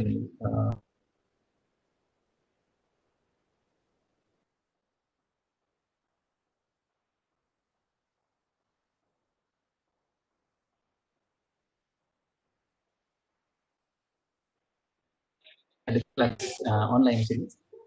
Saya belajar dengan Cik Zaidi daripada unit penerbit tentang keperluan mengadakan sistem pencahayaan untuk dan begitu juga dalam mikrofon yang earphone yang saya sedang pakai ni. Dan daripada situ saya menggunakan ke sistem audio ni untuk memperbaiki supaya saya boleh memberi penyampaian yang lebih baik. Jadi sebenarnya ilmu tu ada di sekeliling kita. Kita yang kena bina macam mana untuk menghubungkan semua perkara tadi untuk senangan faedah kita. Ya, itu antara yang saya berikan untuk pulang pada belajar itu sendiri, berbada itu sendiri untuk mempraktikkan, untuk melihat. Masalahnya adalah selalu kita tak nampak. Jadi belajar untuk bagi nampak. Mungkin saya boleh kiaskan macam ni. Dalam pepatah orang Melayu mengatakan malang tidak berbau. Tapi sebenarnya bila saya mengajar puncak risiko, saya mengatakan malang tu boleh berbau. Saya bagi contoh yang mudah. Macam mana kita nak mengesan kebocoran gas? Gas memasak di dapur. Gas memasak di dapur itu adalah gas metan. Dia berat, kalau bocor dia akan berada di lantai dan tidak berbau dan tidak berwarna. Tetapi kenapa bila ada kebocoran gas kita berbau? Kerana kita letakkan sesuatu dalam gas tu yang ringan, satu benda yang ringan supaya dia terapung di udara dan dia berbau. Jadi dengan kemajuan sensor artificial intelligence sekarang, kita boleh meletakkan banyak sensor-sensor untuk mengelakkan masalah yang berlaku dan membantu kita untuk memudahkan kehidupan kita. Contoh, kalau kereta yang saya tahu BMW, dia boleh mengesan kalau ada objek yang semakin hampir dengan kita di depan. Kalau kita dah memandu, kita terlalai, kita tertidur dan kita sudah dekat dengan satu kenderaan lain di depan, kereta tadi akan membantu untuk kita memperlahankan kenderaan supaya kita tidak berlanggar dengan kereta yang berhadapan. Dan kereta yang saya gunakan sekarang pun boleh mengesan kalau ada objek yang dekat. Ini mengelakkan untuk kalau kita nak parking di tempat yang sempit, kita boleh tunjuk dekat sisi mana yang kita nak terlanggar dengan objek tersebut. Jadi gunakanlah apa-apa teknologi, terutama handphone sekarang. Handphone saja saya sangat berguna untuk membantu kita. Masalahnya sekali, kita tak tahu, kita tak sedar sebenarnya benda tu mencuri masa kita. Kita kena sedar benda tu yang telah mencuri masa kita, kita buang dan kita habis, kita gunakan pada benda yang betul-betul memperbaikkan pada kita. So dalam bidang komunikasi disebut benda-benda yang tidak mengganggu diri dipanggil noise. Benda-benda yang noise ni, sampah-sampah ni, kita letak ada tu. Dia mungkin penting juga kan, kita nak berhubung dengan kawan. Tapi kalau berhubung dengan kawan sekitar jam, kawan-kawan yang tidak membantu kita lah, dari segi apa yang kita dapat fokus, kita kurangkanlah. Atau mungkin kita letak satu masa yang spesifik, masa-masa tertentu untuk kita berhubung, bukan beberapa jam untuk kita mengganggu diri kita sendiri. Okay, ada lain ni saya nak jawab lah.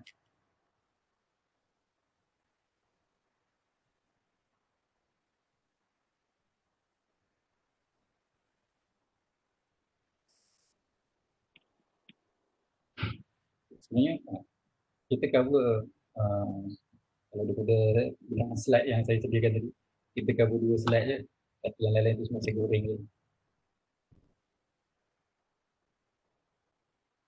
Walaupun saya goreng, saya cover semua, cuma saya tidak buka slide. Okay, mungkin kita boleh buat satu linker yang last sebelum saya nak buat satu pertanyaan lah pada sampai situ.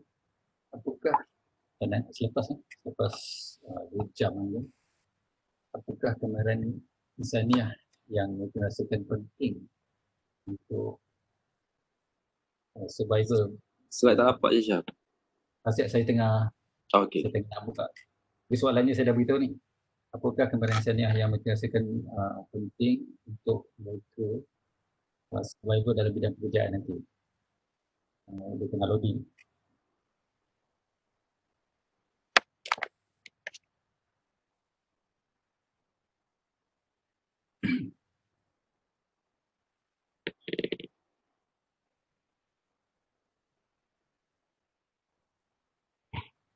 Kita ada soalan-soalan lain?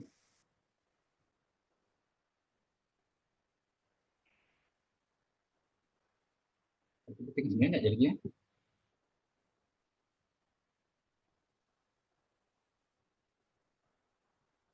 Kena sharp pukul 12 ke ataupun boleh lebih sikit-sikit? Tak apa, it's okay.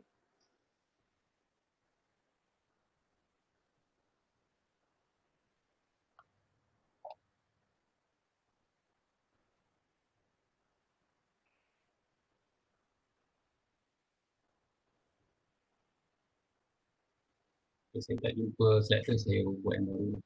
Sekejap ni.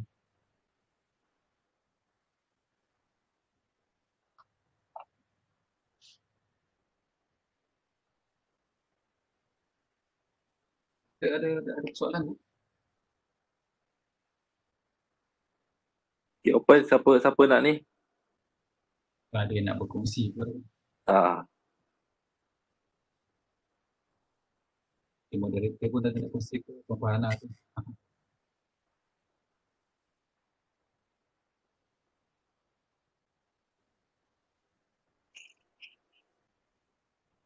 Dekat sini saya sedar lah yang mana laptop saya ni mungkin dah kena tukar yang baru lah. Pasal dia slow pula. Yang saya umur dah 52 ni, kalau ikutkan kawan-kawan sebaya saya ni memang tak mahir lah dengan IT. Tapi saya nampak sangat perlu lah ada kemahiran IT ni.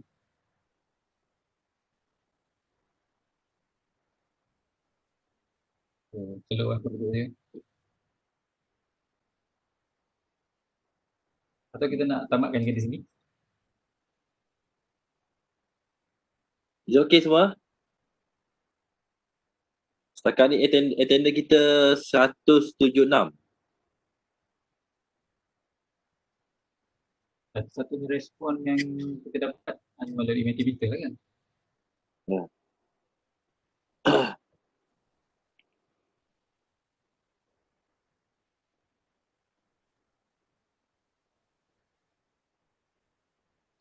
Okay guys, so jangan lupa like kita punya Facebook untuk tahu apa-apa info-info terkini tentang e-learning akan datang. Kita ada juga buat rakaman untuk kita upload dalam YouTube. So boleh kita lihat balik nanti kepada rakan-rakan kita yang tak dapat hadir hari ini. Kita boleh hebahkan kepada mereka. Puan Fana ada apa-apa nak cakap setakat ni? Terima kasih atas jemputan Cik Aisyah. Okay, Cik Syam, di sana macam mana kalau kata nak ada pelajar akan masuk ke nanti? Kalau ikut plan asalnya tahun ni bulan 9 ada pelajar akan masuk, tapi disebabkan oleh COVID baru ni saya tak pasti ada perubahan atau tak. Tapi sambil itu kalau yang ni dekat skrin saya dah keluar kan soalan untuk Ya. kalau boleh respon. Diingatkan balik kepada pelajar lain minta tolong isi form untuk penilaian dan online untuk kehadiran. Daripada pihak kami, Puan Fana, terima kasih Puan Fana. Kami ucapkan ribuan terima kasih Cik Syam di atas perkongsian yang panjang, yang lebar yang kita tahu